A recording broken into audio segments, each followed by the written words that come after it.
नमस्ते। आज 7 सितंबर 2025 है और आज हम उन खबरों और जानकारियों की गहराई में उतर रहे हैं जो आपने हमारे साथ साझा की हैं। नमस्ते। हमारे पास भारत और दुनिया भर की हालिया घटनाओं पर आधारित कई लेख और रिपोर्ट्स हैं। जी। आज का मकसद सिर्फ ये जानना नहीं कि क्या हुआ, बल्कि इन स्रोतों से ये समझना है कि इसके मायने क्या हैं और क्या खास बातें इनमें छिपी हैं। बिल्कुल। ये जो अलग अलग स्रोत मिले हैं, इनमें अर्थव्यवस्था से लेकर प्रकृति, अंतर्राष्ट्रीय मामले, यहाँ तक कि खेल और रक्षा से जुड़ी दिलचस्प बातें हैं। हाँ, कोशिश रहेगी कि इन सब को जोड़कर एक पूरी तस्वीर देखी जाए, सिर्फ खबरों की तरह नहीं, बल्कि उनके पीछे के पैटर्न और असर को समझते हुए। हाँ, क्योंकि कई बार ये अलग थलग लगने वाली खबरें भी आपस में जुड़ी होती हैं। तो चलिए शुरू करते हैं भारत से जुड़ी उन बातों से जो आपके भेजे गए स्रोतों में प्रमुखता से थीं। जी बिल्कुल। पहली चीज जो सामने आती है वो है अर्थव्यवस्था, खासकर जीएसटी को लेकर। स्रोतों में इस बात का जिक्र है कि भारतीय जनता पार्टी यानी बीजेपी हाल में जो goods and services tax GST में बदलाव हुए हैं, उन्हें लेकर एक बड़ा अभियान चला रही है। हाँ, ये बात आई है सामने। लगता है कि कारोबारियों और आम लोगों तक इन बदलावों की जानकारी पहुंचाना मकसद है। एक रिपोर्ट में ये भी लिखा है कि वित्त मंत्री निर्मला सीतारमण ने पार्टी नेताओं को इसकी बारीकियां समझाई हैं।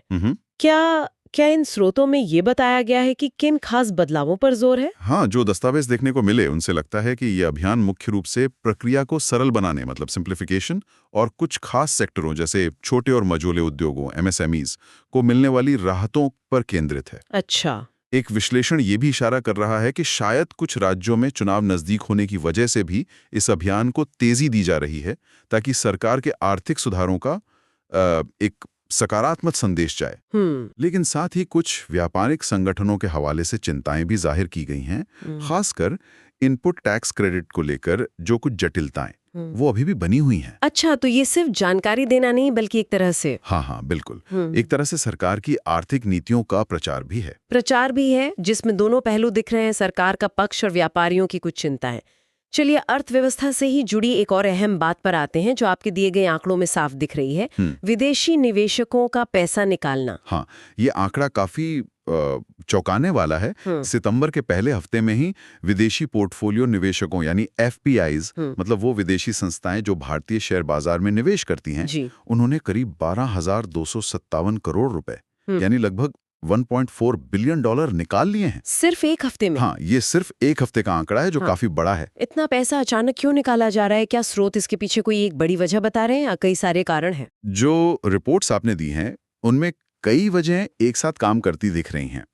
पहली बात तो ये कि कई विश्लेषकों का मानना है कि भारतीय बाजार का मूल्यांकन यानी वैल्यूएशन अभी काफी ऊंचा है, शायद जरूरत से ज्यादा। अच्छा। दूसरी वजह जो एक विस्तृत रिपोर्ट में हाईलाइट की गई है वो ये कि कंपनियों की जो कमाई आई है पिछली तिमाही में, कॉर्पोरेट अर्निंग्स, वो उम्मीद से थोड़ी कमजोर रही है, खासकर कुछ बड़े सेक्टर्स में। और क्या वैश्विक कारण भी हैं, कुछ ग्लोबल फैक्टर्स? बिल्कुल। इन स्रोतों में साफ तौर पर वैश्विक अनिश्चितता का जिक्र है। रूस यूक्रेन युद्ध और मध्य पूर्व के तनाव का असर दुनिया भर के बाजारों पर है।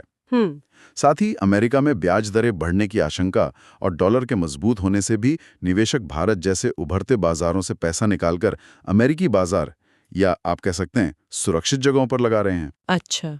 एक दिलचस्प बात जो एक स्रोत में दिखी वो ये कि इस बार निकासी सिर्फ इक्विटी से नहीं बल्कि डेट मार्केट से भी हुई है। ओह। हाँ, जो दिखाता है कि चिंता थोड़ी गहरी है, इसका असर रुपए पर भी पड़ सकता है और ये रिजर्व बैंक के लिए भी एक चुनौती खड़ी कर सकता है। तो ये मामला सिर्फ शेयर बाजार तक सीमित नहीं है, इसके असर ज्यादा गहरे हो सकते हैं। चलिए अब बाजार के उतार चढ़ाव से हटकर आसमान की ओर देखते हैं। आज रात कुछ खास होने वाला है जिसका जिक्र कई स्रोतों में है, ब्लड मून। जी हाँ, आज रात 7-8 सितंबर की रात भारत समेत दुनिया के कई हिस्सों में पूर्ण चंद्र ग्रहण, टोटल लूनर एक्लिप्स दिखाई देगा। और इसे ब्लड मून कहते हैं। हाँ, ब्लड मून इसलिए कहते हैं क्योंकि ग्रहण के समय जब चांद पृथ्वी की सबसे गहरी छाया, जिसे अम्बरा कहते हैं, से गुजरता है तो वो गायब नहीं होता बल्कि तांबे या गहरे लाल रंग का दिखने लगता है। और ये लाल रंग क्यों? आपके भेजे एक लेख में इसकी वैज्ञानिक वजह भी समझाई गई थी। हाँ, बताया था। असल में होता यह है कि सूर्य की सीधी रोशनी तो चांद तक नहीं पहुंच पाती। ठीक है। लेकिन पृथ्वी के वायुमंडल एटमॉस्फेयर से होकर गुजरने वाली थोड़ी सी रोशनी मुड़कर चांद पर पड़ती है। हमारी हवा धूल और गैसों से भरी है, जो नीली रोशनी को बिखेर देती है और लाल रोशनी को आगे जाने देती है, ठीक वैसे ही जैसे सुबह और शाम को सूरज लाल दिखता है। अच्छा, यही लाल रोशनी चांद पर पड़ती है और वो हमें लाल दिखाई देता है। कमाल है। और स्रोतों में ये भी था कि भारत में इसे देखने का समय क्या रहेगा, और कुछ जगहों पर इससे जुड़ी सांस्कृतिक मान्यताएं जैसे सूतक काल का भी जिक्र था। जी बिल्कुल। ये दिखाता है कि कैसे एक खगोलीय घटना विज्ञान और संस्कृति मतलब दोनों से जुड़ जाती है। जो लोग इसे देखना चाहते हैं उनके लिए वाकई एक यादगार रात हो सकती है। बिल्कुल। और प्रकृति की बात चल रही है तो मौसम का हाल भी जान लेते हैं। हाँ। भारत मौसम विज्ञान विभाग IMD ने पश्चिमी भारत के लिए एक चेतावनी जारी की है। हाँ। जो रिपोर्ट्स हैं उनके मुताबिक दक्षिण राजस्थान और उत्तरी गुजरात के कुछ हिस्सों में जबरदस्त भारी बारिश, गरज चमक और तेज हवाएं चलने की आशंका है। जबरदस्त भारी बारिश, इसका कारण क्या बताया जा रहा है उन रिपोर्ट्स में? वजह एक निम्न दबाव का क्षेत्र है, एक लो प्रेशर सिस्टम जो अरब सागर के ऊपर बना है और जिसके और मजबूत होकर एक डिप्रेशन में बदलने की उम्मीद है। डिप्रेशन? हाँ, डिप्रेशन बनने का मतलब है कि हवा का दबाव केंद्र में बहुत कम हो जाता है और तेज हवाएं चलने लगती हैं, साथ ही भारी बारिश भी होती है। अच्छा। स्रोत ये भी इशारा कर रहे हैं कि इस सिस्टम की चाल थोड़ी धीमी है, जिसका मतलब है कि ये एक ही जगह पर ज्यादा देर तक भारी बारिश कर सकता है, जिससे बाढ़ का खतरा बढ़ जाता है। तो ये सिर्फ सामान्य मानसून बारिश नहीं है, ये एक खास मौसमी सिस्टम है जिस पर नजर रखने की जरूरत है। बिल्कुल। इससे यात्रा और रोजमर्रा के जीवन पर असर पड़ सकता है।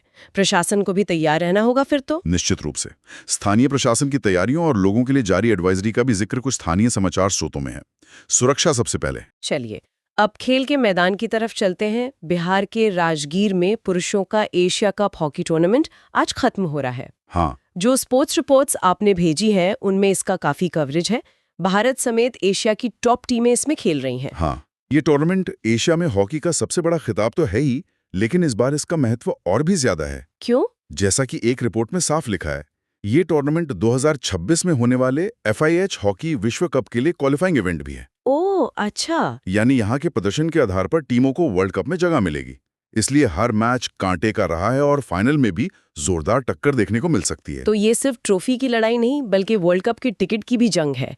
इससे टूर्नामेंट का रोमांच और बढ़ गया होगा। बिल्कुल। अब भारत की अंतर्राष्ट्रीय सहभागिता की एक और खबर लेते हैं जो रक्षा क्षेत्र से जुड़ी है। हाँ, ये मिस्र में चल रहे एक्सरसाइज ब्राइट स्टार 2025 से जुड़ी है।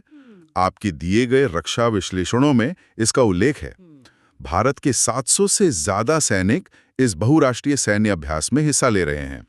ये एक त्रिसेवा अभ्यास है, ट्री सर्विस एक्सरसाइज, यानी इसमें थल सेना, नौसेना और वायुसेना तीनों के जवान शामिल होते हैं। त्रिसेवा और बहुराष्ट्रीय, इसका क्या मतलब है? स्रोतों में इसके रणनीतिक महत्व पर क्या कहा गया है? त्रिसेवा का मतलब है कि सेना के तीनों अंग मिलकर ऑपरेशन करने का अभ्यास करते हैं, जो आज के दौर के युद्धों के लिए बहुत जरूरी है। अच्छा। और बहुराष्ट्रीय यानी इसमें भारत के अलावा अमेरिका, मिस्र, सऊदी अरब, ग्रीस जैसे कई और देशों की सेनाएं भी हिस्सा ले रही हैं। कई सारे देश? हाँ, जो विश्लेषण दिए गए हैं वो बताते हैं कि ऐसे अभ्यास कई मकसद साधते हैं। एक ये अलग अलग देशों की सेनाओं के बीच तालमेल, इंटरऑपरेबिलिटी बढ़ाते हैं। ठीक है। दूसरा, ये भारत को अपनी सैन्य क्षमता दिखाने और दोस्त देशों के साथ रिश्ते मजबूत करने का मौका देते हैं। खासकर मध्य पूर्व और अफ्रीकी क्षेत्र में भारत की बढ़ती रणनीतिक रुचि को देखते हुए मिस्र में ये अभ्यास अहम है। तीसरा, हमारे सैनिकों को अलग अलग माहौल और तकनीकों के साथ काम करने का अनुभव मिलता है।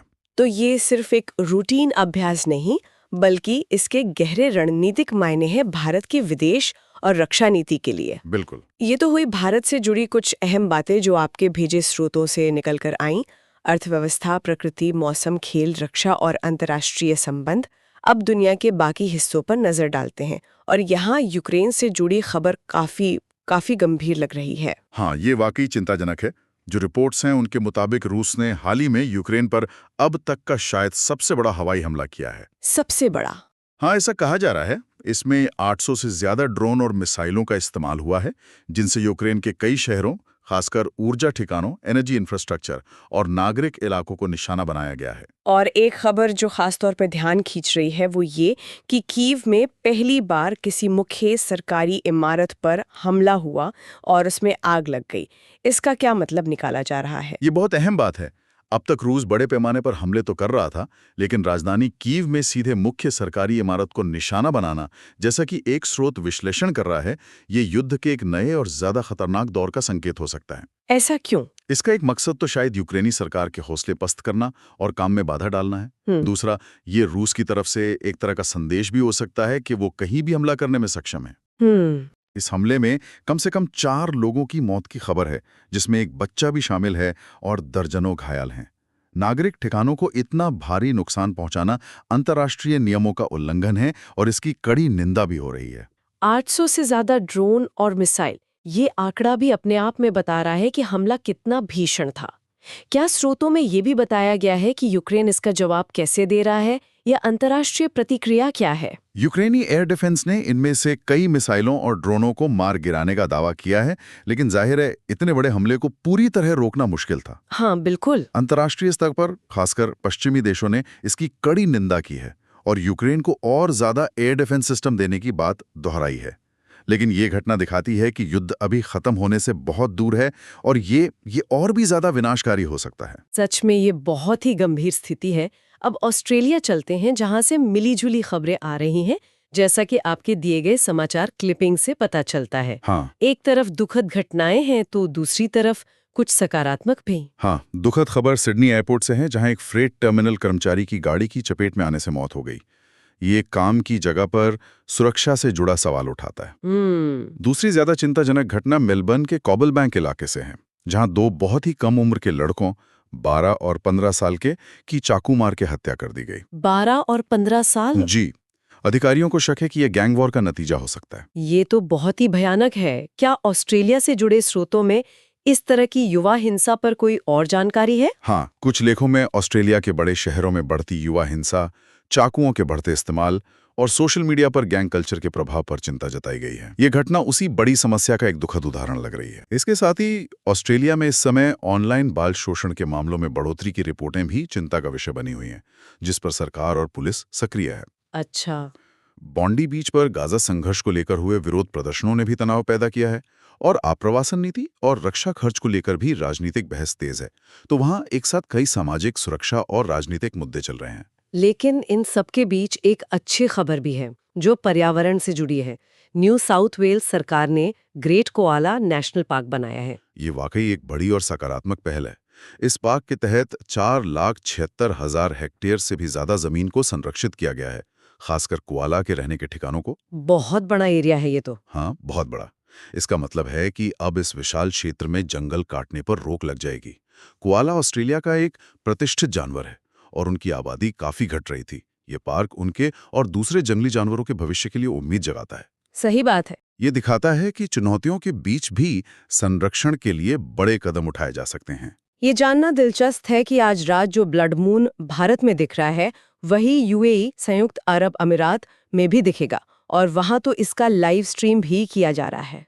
हाँ, और जो जानकारी मिली है उसके मुताबिक यूएई में ग्रहण की पूर्णता, टोटलिटी का समय, यानी जब चांद पूरी तरह लाल दिखेगा, वो काफी लंबा, करीब 82 मिनट का होगा। 82 मिनट? जी। ये दिखाता है कि ऐसी खगोलीय घटनाओं को लेकर दुनिया भर में दिलचस्पी रहती है और तकनीक की मदद से अब ज्यादा लोग इन्हें देख सकते हैं, भले ही वो सीधे आसमान में ना देख पाएं।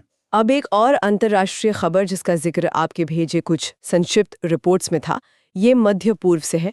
यमन में हूती नेतृत्व पर इजरायली हमले की बात कही जा रही है। हाँ, ये खबर 28 अगस्त के हवाले से है, जिसमें दावा किया गया है कि इजरायल के हवाई हमलों में यमन की राजधानी सना में हूती आंदोलन के प्रधानमंत्री और कुछ बड़े रक्षाधिकारी मारे गए हैं। हूती, ये वही समूह है ना जो लाल सागर में? हाँ, बिल्कुल। हूती ईरान समर्थित एक शक्तिशाली समूह है जो यमन के बड़े हिस्से पर काबिज है और लाल सागर में जहाजों पर हमले भी करता रहा है। अगर ये खबर सही है तो इसके क्या मायने हो सकते हैं? ये तो बड़ी बात है। ये बहुत महत्वपूर्ण हो सकता है। पहली बात तो ये कि अगर इजराइल ने यमन में हूती नेतृत्व को निशाना बनाया है, तो ये संघर्ष का दायरा काफी बढ़ा सकता है। इजराइल और ईरान के बीच तनाव पहले से ही बहुत ज्यादा है। हाँ, वो तो है। दूसरी बात, हूती नेतृत्व को इस तरह का झटका लगने से यमन के अंदर सत्ता संघर्ष और अस्थिरता और बढ़ सकती है। हालांकि जैसा कि कुछ रिपोर्ट्स में सावधानी बरती है, इस खबर की पूरी तरह स्वतंत्र पुष्टि होना अभी बाकी है और इसके पीछे की पूरी कहानी शायद अभी सामने ना आई हो। लेकिन ये निश्चित रूप से इस क्षेत्र पर नजर रखने वालों के लिए एक बड़ी डेवलपमेंट है। तो मतलब इस पे नजर रखनी होगी आगे। बिल्कुल। ये सवाल उठता है कि क्या ये एक आइसोलेट घटना है, अकेली घटना, या किसी बड़ी रणनीति का हिस्सा? तो आज हमने जिन स्रोतों पर नजर डाली, उनमें वाकई कई तरह के मुद्दे उभर कर आए। भारत में आर्थिक सुधारों और चिंताओं के बीच संतुलन, एफपीआई की निकासी का दबाव, प्रकृति के अद्भुत नज़ारे और उसकी चेतावनी, खेल के मैदान की प्रतिस्पर्धा, रक्षा सहयोग की अहमियत, और फिर दुनिया में यूक्रेन युद्ध की भयावहता, ऑस्ट्रेलिया में सामाजिक चुनौतियों और पर्यावरण संरक्षण की कोशिशें, और मध्य पूर्व में सुलगता तनाव। बिल्कुल। और अगर हम इन सबको जोड़कर देखें तो एक बात साफ नजर आती है, हमारी दुनिया कितनी ज्यादा जुड़ी हुई है। एफपीआई का पैसा निकालना सिर्फ भारत का अंदरूनी मामला नहीं है, ये वैश्विक अर्थव्यवस्था और भू राजनीति से जुड़ा है। सही कहा। मिस्र में भारत का सैन्य अभ्यास दुनिया में उसकी भूमिका को दिखाता है।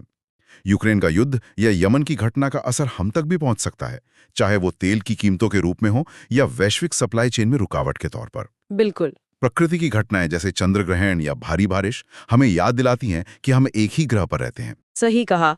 ये सब अलग अलग खबरें नहीं हैं, बल्कि एक बड़ी तस्वीर के हिस्से हैं। और यहीं से आज की चर्चा के बाद सोचने के लिए एक बात निकलती है। बताइए। आज हमने जिन स्रोतों को देखा, उनमें स्थानीय घटनाओं जैसे जीएसटी अभियान, आईएमडी चेतावनी, ऑस्ट्रेलियाई अपराध, और वैश्विक घटनाओं जैसे एफपीआई निकासी, यूक्रेन युद्ध, बहुराष्ट्रीय अभ्यास, इन सब का मिश्रण था। हाँ, दोनों तरह की खबरें थी। तो ये सोचना दिलचस्प है कि हम अपनी दुनिया को समझने के लिए इन दोनों स्थानीय और वैश्विक के बीच संतुलन कैसे बनाते हैं। क्या हम स्थानीय घटनाओं में इतने उलझ जाते हैं कि बड़ी वैश्विक तस्वीर नजरअंदाज हो जाती है? ये मुमकिन है। या फिर वैश्विक खबरों के शोर में हमारे आसपास क्या हो रहा है, हम उस पर ध्यान नहीं दे पाते? हमारी समझ और हमारे भविष्य के लिए इन दोनों पैमानों पर होने वाली घटनाओं का सही संतुलन शायद बहुत जरूरी है। ये वाकई सोचने वाली बात है कि हम खबरों को किस नजरिए से देखते हैं और अपनी समझ कैसे बनाते हैं। आज की इस गहरी और जानकारी भरी चर्चा के लिए बहुत बहुत धन्यवाद। धन्यवाद, और हमारे साथ जुड़ने के लिए श्रोता का भी धन्यवाद।